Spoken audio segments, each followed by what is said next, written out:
தமிழீழ விடுதலை புலிகளின் தலைவர் பிரபாகரனின் பெயரை வைத்து அரசியல் சாணக்கியன் காட்டம். தமிழீழ விடுதலை புலிகளின் தலைவர் வேலுப்பிள்ளை பிரபாகரனின் பெயரை வைத்துக் கொண்டு பலர் அரசியல் செய்வதற்கு தற்போது முயற்சி எடுக்கின்றனர். அவரனுடைய பெயரை வைத்து தவறான பல கருத்துக்கள் பகிரப்பட்டு கொண்டு வருகின்றது. தமிழீழ விடுதலை புலிகளின் தலைவர் உயிரோடு இருந்தால் அவர் நேரடியாக வந்து மக்களுக்கு தெரிவிப்பார். இவ்வாறு தமிழரசு கட்சியின் மட்டக்களப்பு மாவட்ட நாடாளுமன்ற உறுப்பினர் ராசமாணிக்கம் சாணக்கியன் தெரிவித்துள்ளார். தொடர்ந்து கருத்துரைத்த அவர், சமகாலத்திலே இலங்கையில் நடக்கின்ற சம்பவங்களை வைத்து பார்க்கும்போது பிக்குமார்கள் பாராளுமன்றத்திற்கு முன்பாக வந்து நின்று 13வது திருத்தச் சட்டத்தை எரித்துவிட்டு மறுநாள் காலையில் அவர்கள் மீது துப்பாக்கிச்சூடு நடத்தப்படுவதாக ஊடகங்களுக்கு தெரிவிக்கின்றார்கள். நெடுமாறனூடாக இந்த செய்தி வருவதாக இருந்தால் ஒரு சந்தேகம் இருக்கின்றது.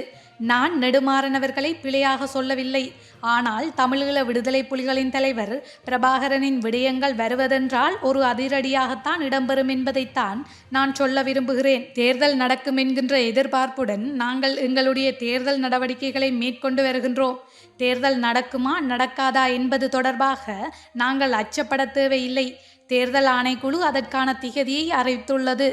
நேற்றைய தினம் காவல்துறையினருக்கும் தேர்தல் நடவடிக்கைகளுக்கு தயாராக இருக்குமாறு அறிவுறுத்தல் வழங்கப்பட்டுள்ளது. ஒரு நாட்டில் ஜனநாயகம் இருந்தால் கட்டாயமாக தேர்தல் நடத்தப்பட வேண்டும். தேர்தல் நடத்தாவிட்டால் இந்த அரசாங்கம் பாரிய எதிர்ப்புக்கு முகம் கொடுக்கும்.